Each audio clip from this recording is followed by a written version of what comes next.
Hello बच्चों।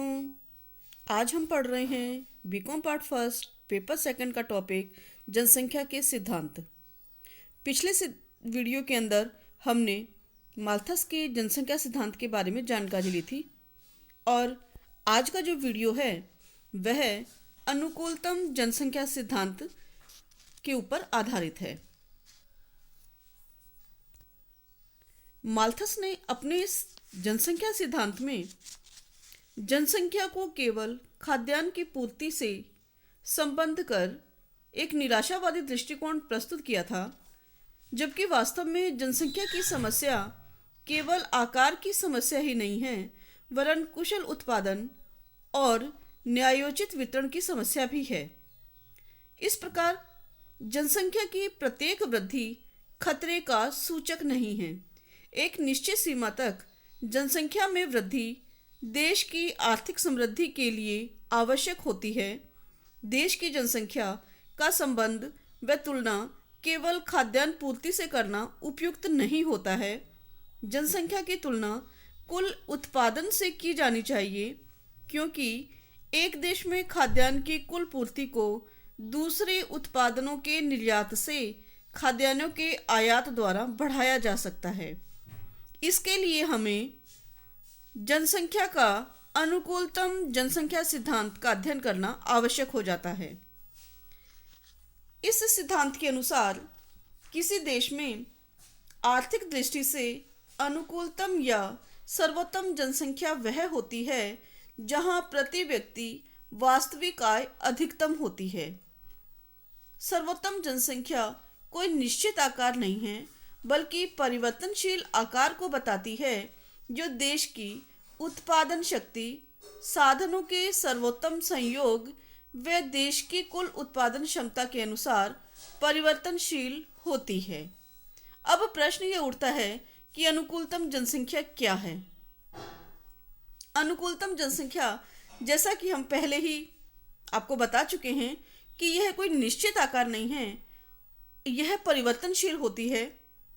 लेकिन फिर भी यदि परिभाषा के रूप में हम जाने तो अनुकूलतम जनसंख्या तभी अनुकूलतम समझी जाती है जब किसी समय विशेष में प्रति व्यक्ति आय अधिकतम होती है। यानी दिए गए समय में हमें यह देखना है कि वहाँ प्रति व्यक्ति आय अधिकतम है, तो वह जनसंख्या का आकार जो है अनुकूलतम जनसंख्या का आकार कहा जाता है। अनुकूलतम जनसंख्या वह जनसंख्या है जो अधिकतम आर्थिक कल्याण का सृजन करती है। अधिकतम आर्थिक कल्याण प्रति व्यक्ति अधिकतम वास्तविक आय के समान माना जाता है। अनुकूलतम जनसंख्या जनसंख्या का वह आकार है जिस पर प्रति व्यक्ति आय अधिकतम हो तथा जनसंख्या में थोड़ी भी वृद्धि या कमी से प्रति व्यक्ति आय की कमी को जन्म देती हो। यह ध्यान रखिएगा आप कि अगर जनसंख्या में थोड़ी भी कमी या वृद्धि होती है तो प्रति व्यक्ति आय भी उससे प्रभावित होती है, प्रति व्यक्ति आय में कमी होती है। तो हमें यह देखना है कि जनसंख्या अनुकूलतम तब होगी जब हमारे पास में प्रति व्यक्ति आय अधिकतम हो। जनसंख्या के अनुकूलतम सिद्धांत को हम समझने के लिए एक तालिका का सहारा लेते हैं। इस तालिका के अंदर हम जनाभाव, अनुकूलतम जनसंख्या और जनाधिक्य के बारे में जानकारी लेंगे। परिभाषाओं के आधार पर हमने स्पष्ट किया कि किसी देश के लिए किसी समय विशेष पर प्राकृतिक साधनों व दिए हुए ज्ञान की स्थिति में उन साधनों के अधिकतम विदोहन के लिए जो जनसंख्या वांछनीय हो वही अनुकूलतम जनसंख्या मानी जाती है। इस जनसंख्या पर प्रति व्यक्ति आय अधिकतम होती है। यदि जनसंख्या का आकार छोटा हो तो देश की उत्पत्ति के साधनों का श्रम के साथ आदर्श संयोग न होने से राष्ट्रीय आय और प्रति व्यक्ति आय उच्चतम बिंदु से कम होगी और इस स्थिति को जनाभाव कहा जाएगा। ऐसी स्थिति में देश के साधनों का अधिकतम शोषण करने के लिए, अधिकतम उपयोग करने के लिए जनसंख्या में वृद्धि आवश्यक होती है। जनसंख्या में वृद्धि से श्रम विभाजन व विशिष्टीकरण संभव होता है। उत्पत्ति के सब साधनों का आदर्श संयोग होने पर प्रति व्यक्ति आय अधिकतम होती है। यदि अनुकूलतम संसाधनों का संयोग हो और प्रति व्यक्ति आय भी अधिक हो तो ऐसा बिंदु हमारा अनुकूलतम जनसंख्या का बिंदु कहा जाएगा। अगर इस बिंदु के बाद भी जनसंख्या में वृद्धि होती है तो प्रति व्यक्ति प्राकृतिक संसाधनों व उपलब्ध पूंजी की मात्रा घटने से अथवा मानव श्रम का पूरा उपयोग न होने से प्रति व्यक्ति आय में कमी होगी और इस स्थिति को जनाधिक्य कहा जाएगा, यानी ओवर पॉपुलेशन की कंडीशन जो है वो होगी। अब अनुकूलतम जनसंख्या का सिद्धांत जनसंख्या के आकार के बारे में स्पष्ट जानकारी देता है कि अगर जनसंख्या सर्वोत्तम बिंदु से कम है तो जनसंख्या में वृद्धि होनी चाहिए और इसके विपरीत अगर जनसंख्या सर्वोत्तम बिंदु से अधिक है तो जनसंख्या में कमी की जानी चाहिए। जैसा कि हम इस तालिका के अंदर देख रहे हैं, प्रारंभ में जनसंख्या के इसमें 4 कॉलम इसका ये जो बताया गया है, कंडीशन जो है हमारी अलग अलग है, क्रम संख्या और ये सब, जनसंख्या का आकार, प्रति व्यक्ति आय रुपयों में, और कंडीशंस दी गई हैं। यहाँ हम देख रहे हैं कि जनसंख्या का आकार जब 10 करोड़ है तो प्रति व्यक्ति आय 200 रुपये हैं। दूसरा, जब 20 करोड़ हो गई तो प्रति व्यक्ति आय 350 करोड़ हैं। लेकिन जब 30 करोड़ हो गई तो यहाँ पर प्रति व्यक्ति आय 500 रुपये में हो गई, और जब 40 करोड़ हो गई तो यहाँ प्रति व्यक्ति आय 400 रुपये हो गई। यानी कि यहाँ जब हम रुपयों के अंदर आय देख रहे हैं, जैसे जैसे जनसंख्या बढ़ रही है वैसे वैसे आय बढ़ रही है, लेकिन जैसे ही जनसंख्या का आंकड़ा जो है 40 करोड़ पे आता है वहाँ प्रति व्यक्ति आय 400 रुपये हो जाती है। यानी 500 के बाद में आय जो हमारी प्रति व्यक्ति है वो कम होती जाती है जैसे जैसे जनसंख्या बढ़ रही है। तो ये कंडीशंस हमें क्या बताती हैं? ये बताती हैं कि जब जनसंख्या 30 करोड़ से पहले तक की कंडीशंस को बताती हैं तो वो जनसंख्या हमारी है जनाभाव की स्थिति, यानी अंडर पॉपुलेशन की कंडीशन है वो। 30 करोड़ की आय पर 500 रुपये प्रति व्यक्ति आय हमारी अधिकतम है इस तालिका के अनुसार। तो यहाँ पर अनुकूलतम जनसंख्या की कंडीशन है। लेकिन जैसे ही हम जनसंख्या में और वृद्धि करते हैं हमारी प्रति व्यक्ति आय भी कम होती जाती है, और इसके बाद की जो कंडीशन हमारी होगी वो जनाधिक्य की होगी, यानी ओवर पॉपुलेशन की होगी। यहाँ इस सिद्धांत के अनुसार हमें ये ध्यान रखना है कि जब जनाभाव है तो प्रयास करना चाहिए कि देश के अंदर अनुकूलतम जनसंख्या का स्तर हो, और इस अनुकूलतम जनसंख्या के स्तर पर उत्पादन के संसाधनों का आदर्श संयोग स्थापित किया जाए, ये प्रयास होना चाहिए। लेकिन जैसे ही हम अनुकूलतम जनसंख्या के आगे की कंडीशन में पहुंचते हैं, जनाधिक्य की कंडीशन में पहुंचते हैं, तो यह प्रयास होना चाहिए कि जनसंख्या का विस्तार कम हो, जनसंख्या की वृद्धि कम हो, और ऐसी स्थिति के अंदर तभी हम अपने संसाधनों का अनुकूलतम उपयोग कर पाएंगे जब जनाधिक्य को हम कंट्रोल में करें, जनसंख्या को हम कंट्रोल में करें और अनुकूलतम जनसंख्या की कंडीशन में आ जाएं। तो यहाँ तालिका के अनुसार अनुकूलतम जनसंख्या हमारी कहाँ है? जहाँ 30 करोड़ की जनसंख्या है और जहाँ प्रति व्यक्ति आय 500 रुपये अधिकतम है। तो ये हमारी जो जनसंख्या है वह अनुकूलतम जनसंख्या की कंडीशन है, जनसंख्या की स्थिति है। इसी को अगर हम रेखा चित्र द्वारा निरूपण करें तो ये हमारा जो पॉपुलेशन कर्व जो है, इसको आप देखिएगा, पहले चढ़ता हुआ आ रहा है, फिर एक स्थिर लाइन आ रही है, पीक लाइन आ रही है हमारी, और उसके बाद में पुनः गिरता हुआ आ रहा है। तो जो चढ़ता हुआ जनसंख्या का है कर्व, ये हमें ये बताता है कि जनाभाव की स्थिति है, यानी अंडर पॉपुलेशन है। फिर पीक आ गया जहाँ मैक्सिमम हमारी पर कैपिटा इनकम है, तो वहाँ हमें अनुकूलतम जनसंख्या मिला, यानी हमारी ऑप्टिमम पॉपुलेशन हुई। और जब ये गिरता हुआ है, प्रति व्यक्ति आय का स्तर जो गिरता हुआ आ रहा है जनसंख्या आकार के बनिस्पत, तो वहाँ जब जनाधिक्य की कंडीशन होगी। तो अगर हम इसे रेखा चित्र में हम देखते हैं तो हम ये जानते हैं कि ओ एक्स अक्ष जो है हमारा जनसंख्या का आकार बताता है, और ओ वाई जो है हमारा औसत उत्पादन या प्रति व्यक्ति वास्तविक आय बताता है।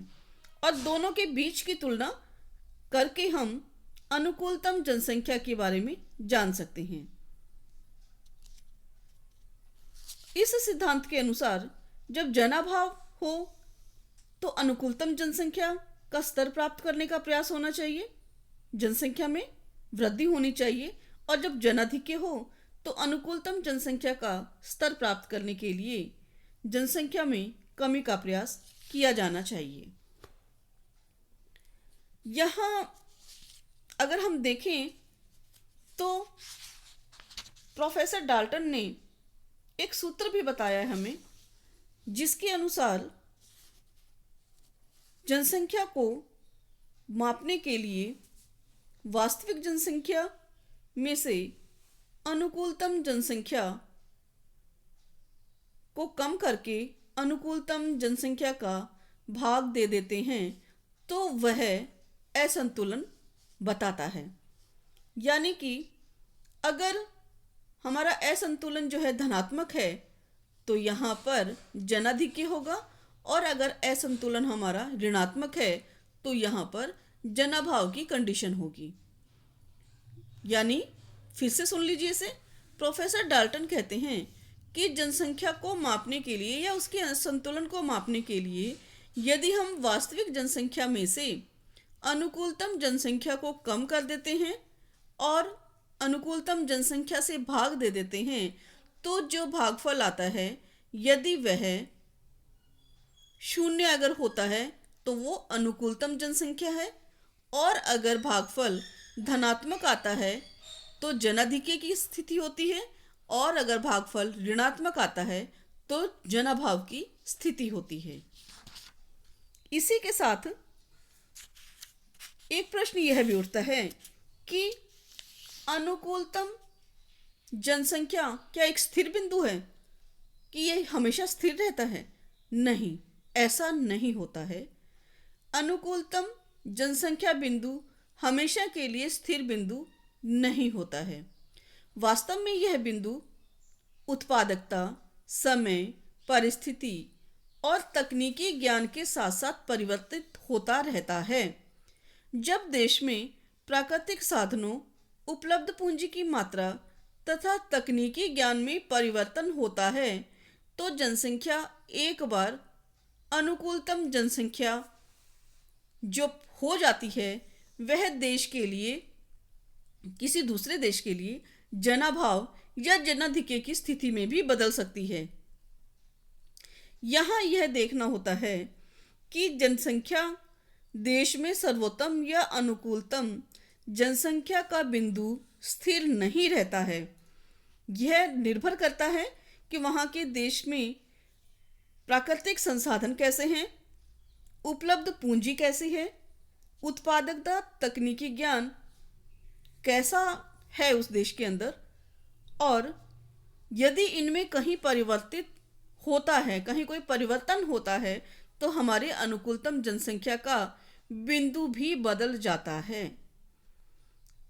अनुकूलतम जनसंख्या के बिंदु में जनसंख्या में वृद्धि, पूंजी में परिवर्तन, औद्योगिक संगठनों में परिवर्तन, उत्पादन रीतियों में परिवर्तन, उपभोक्ता की आवश्यकताओं में परिवर्तन के कारण जनसंख्या का अनुकूलतम आकार भी परिवर्तनशील रहता है। जैसा कि अगर हम इस चित्र में देखें तो जनसंख्या का आकार और प्रति व्यक्ति आय के अंदर तुलना की गई है। इसके अंदर हम जो हमारे कर्व्स हैं उसके माध्यम से हम ये जान सकते हैं कि औसत उत्पादन रेखा और जनसंख्या का आकार कैसा होगा। जैसे जैसे हम देखें कि हमारा यदि औसत उत्पादन रेखा ओ क्यू पहले जो बता रही है वहाँ अनुकूलतम जनसंख्या का आकार है, परंतु जैसे ही औसत उत्पादन रेखा AP1 हो जाती है तो वहाँ हमारी जनसंख्या का आकार भी Q1 हो जाएगा, क्योंकि इसका पीक पॉइंट R पे टच करता है। चित्र को देखिए, जैसे ही हमारी एवरेज प्रोडक्शन कर्व जो है AP से सरक कर AP1 ऊपर की ओर आ जाती है तो वहाँ पर हमारी जनसंख्या का आकार भी Q1 पे आ जाता है। लेकिन जैसे ही हमारा एवरेज प्रोडक्शन कर्व गिर करके AP0 आता है, वहाँ हमारी जनसंख्या का पीक पॉइंट कहाँ होगा? P पर, और जनसंख्या का आकार हमारा P पर जो है हमारी एवरेज पर कैपिटा इनकम जो है अधिकतम होती है, तो यहाँ जो हमारी जनसंख्या का आकार होगा Q0 पे होगा। इस सिद्धांत के अनुसार जहाँ पर अनुकूलतम जनसंख्या का बिंदु है वहाँ हमें ये देखना है कि पर कैपिटा भी हमारी इनकम जो है वह अधिकतम होनी चाहिए, और यह हमेशा अनुकूलतम जनसंख्या का बिंदु जो है वो स्थिर नहीं रहता है।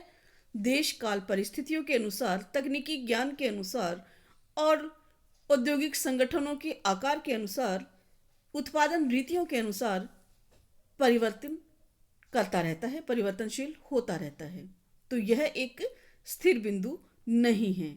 इसी कारण सर्वोत्तम जनसंख्या बिंदु का जो पॉइंट है, ऑप्टिमम पॉपुलेशन पॉइंट जो है, उसकी कैलकुलेशन करना बहुत थोड़ा कठिन काम है।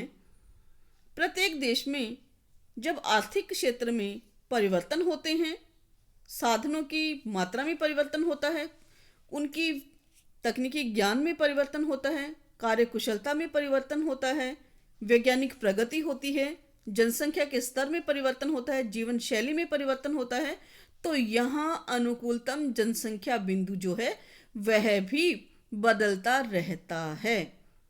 लेकिन अनुकूलतम जनसंख्या का एक मोटा मोटा अनुमान हम पर कैपिटा इनकम के माध्यम से लगा सकते हैं। तो आज का जो हमारा सिद्धांत था उसमें हमने अनुकूलतम जनसंख्या क्या है, अनुकूलतम जनसंख्या सिद्धांत की व्याख्या क्या है, जनाभाव, अनुकूलतम जनसंख्या, जनाधिक्य, इनके बारे में जाना, रेखा चित्र द्वारा हम कैसे इसका निरूपण करेंगे और अनुकूलतम जनसंख्या बिंदु हम कैसे जानेंगे उसके बारे में जानकारी ली। उम्मीद है आपको यह समझ में आया होगा।